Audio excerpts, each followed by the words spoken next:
আরে সাদ ইবনে মুআজ রাদিয়াল্লাহু তাআলা আনহুর জীবনী পড়ি আর চোখের পানি ছেড়ে দেই। আরে আল্লাহর এমন একজন বান্দা, যেই বান্দাটা 36 বছর হায়াত পেয়েছিলেন। 36 বছর, 36 বছরের মধ্যে 30 বছর ছিল বেঈমান, আল্লাহর নবীকে বিশ্বাস করে নাই, আল্লাহকে বিশ্বাস করে নাই।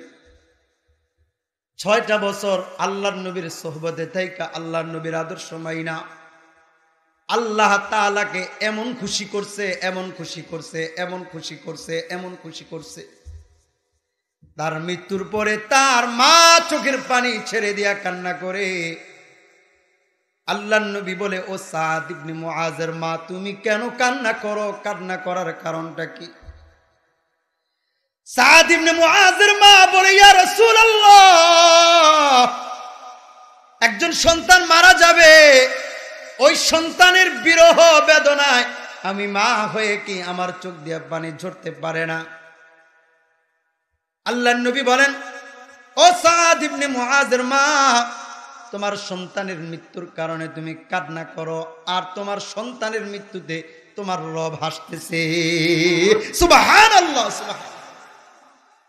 আল্লাহর নবীকে জিজ্ঞাসা করছে, ইয়া রাসূলুল্লাহ, আমার সন্তান সাদ ইবনে মুআজের মৃত্যুতে আমার রব কেন হাসে? আল্লাহর নবী বলেন, সাদ ইবনে মুআজ হায়াতে থাকতে 6 বছর সময় পাইয়া রবকে এত খুশি করছে, এত খুশি করছে। সাদ ইবনে মুআজকে আল্লাহ তাআলা দুনিয়া থেকে উঠাইয়া আখিরাতের জিন্দেগি দেওয়ার জন্য আখিরাতের জগতে নিয়ে গেছেন, আল্লাহর সাথে সাক্ষাতের জন্য। এই জন্য আল্লাহ তাআলা সাদ ইবনে মুআজের সাক্ষাৎ পাবে বলে আল্লাহ তাআলা খুশিতে হাসতেছে। সুবহানাল্লাহ। ও যুবক, তোমাদের মধ্যে অনেকের এমন আছে বয়স 40-50 বছর হয়ে গেছে, এমন 36 বছর অনেকের জীবন থেকে পার হয়ে গেছে। অনেকের জীবন 36 বছরের কোঠায় চলতেছে। আমি আমার রবকে কি পরিমাণ খুশি করাতে পারলাম, কি পরিমাণ সন্তুষ্ট করাতে পারলাম। ওই সাদ ইবনে মুআজ রাদিয়াল্লাহু তাআলা আনহুর যখন ইন্তেকাল হয়েছে, যখন জানাজা পড়ানোর জন্য সাহাবীরা সকলে উপস্থিত হয়ে গেছে, আল্লাহর নবী আঙ্গুলের উপর ভর করে আল্লাহর নবী এভাবে হাঁটতেছেন, এভাবে হাঁটতেছেন, পায়ের গোড়ালি জমিনের মধ্যে ফেলতেছেন না।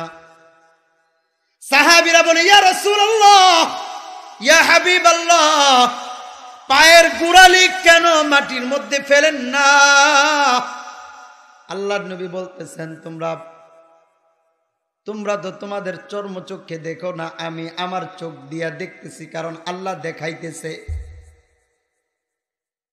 জমিনের মধ্যে এমন একটা খালি জায়গা নাই যে জায়গার মধ্যে আমি আমার পায়ের গোড়ালিটা ফেলবো। কারণ হলো সাদ ইবনে মুআজের প্রতি খুশি হইয়া আল্লাহ তাআলা আসমান থেকে 70,000 ফেরেশতা তার জানাজায় পাঠিয়ে দিছে। একটু জোরে কি বলা যায় না? সুবহানাল্লাহ। আরে হাতটা উঠান, হাতটা উঠান। এই রাতের গভীর অন্ধকারে যখন অনেক মানুষ অনেক এলাকায় ঘুমায় আছে, এই মুহূর্তে অন্তর থেকে জবানটা খুলে রবকে একটা ডাক দেন উঁচু আওয়াজে, আল্লাহ। আওয়াজ, হাত নামান। হাদিস প্রমাণ করে বান্দা যখন গভীর রাত্রিতে আল্লাহকে ডাকে, আল্লাহ তাআলা ওই বান্দার ডাক শুই না আল্লাহ তাআলা হাসতে থাকে আর ফেরেশতাদেরকে বলতে থাকে, দেখ দেখ দেখ, বান্দা কাউকে না ডেকে আমি আল্লাহকে ডাকতেছে, ঘোষণা দে আমি আল্লাহ বান্দার জীবনের গুনাহগুলো মাফ করে জান্নাতের মালিক বানাই দিলাম। সুবহানাল্লাহ।